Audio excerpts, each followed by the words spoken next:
السلام علیکم۔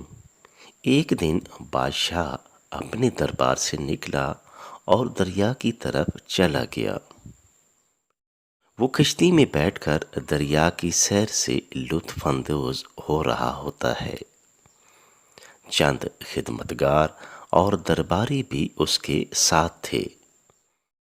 ان میں ایک غلام بیچارہ ایسا تھا جو پہلے کبھی کشتی میں نہ بیٹھا تھا۔ اس نے کبھی بھی دریا کی سیر نہیں کی تھی، اس لیے وہ بہت ڈر رہا تھا۔ پانی کی تیز لہروں سے خوف زدہ تھا اور ڈوب جانے کے ڈر سے رو رہا تھا۔ اس نے اس خوف کی وجہ سے گل گپاڑا کرنا شروع کر دیا۔ بادشاہ کو اس کا اس طرح رونا اور خوف زدہ ہونا بہت ناگوار گزر رہا تھا۔ اس کے ساتھیوں نے اسے حوصلہ دیا اور بہت سمجھانے کی کوشش کی، لیکن غلام پر منع کرنے اور ڈانٹنے ڈپٹنے کا بالکل اثر نہ ہوتا تھا۔ کشتی میں ایک جہاں دیدہ اور دانا شخص بھی سوار تھا۔ وہ بہت سمجھدار اور ہوشیار انسان تھا۔ اس نے غلام کی یہ حالت دیکھی تو بادشاہ سے کہا کہ اگر حضور اجازت دیں تو یہ خادم اس خوف زدہ غلام کا ڈر دور کر دے اور اس کے شور سے نجات بھی مل جائے۔ بادشاہ جو پہلے ہی اس کی حرکت سے بیزار بیٹھا تھا، اس نے فوراً اجازت دے دی اور دانش مند شخص نے غلاموں کو حکم دیا کہ اس شخص کو اٹھا کر دریا میں پھینک دو۔ غلاموں نے حکم کی فوراً تعمیل کی اور رونے والے غلام کو دریا میں دھکا دے دیا۔ وہ دریا میں جاتے ہی تیز تیز ہاتھ پاؤں مارنے لگا اور مدد کے لیے چیخنے لگا۔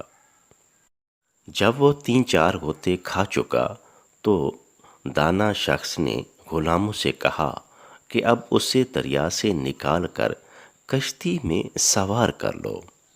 چنانچہ غلاموں نے اسے سر کے بالوں سے پکڑ کر باہر کھینچا اور کشتی میں سوار کر لیا۔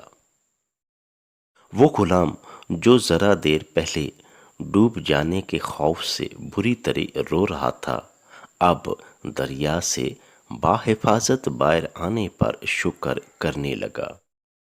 اس کا سانس بحال ہوا تو بالکل خاموش اور پرسکون ہو کر کشتی کے ایک کونے میں بیٹھ گیا۔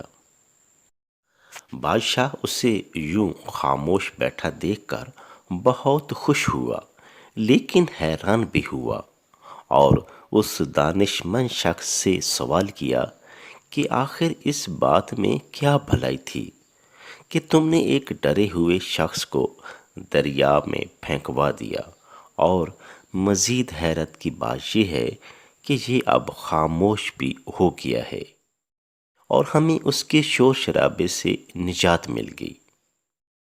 دانا شخص نے جواب دیا، حضور والا، اصل بات یہ تھی کہ اس نے کبھی دریا میں سفر نہیں کیا تھا اور نہ ہی غوطے کھانے کی تکلیف اٹھائی تھی۔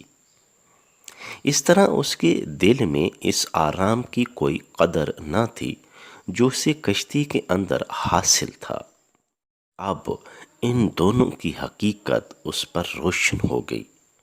اس نے دریا میں غوطے کھاتے ہوئے موت کو بھی قریب سے دیکھ لیا اور کشتی میں واپس آ کر سکھ کا سانس لیا، اس لیے یہ خاموش ہو گیا۔ وہ مزید انسان کی نفسیات کے بارے بتانے لگا کہ جس شخص نے کبھی تکلیف اٹھائی ہی نہ ہو، کبھی برا وقت دیکھا ہی نہ ہو، وہ اس آرام کی قدر و قیمت سے آگاہ نہیں ہوتا جو اس سے حاصل ہے۔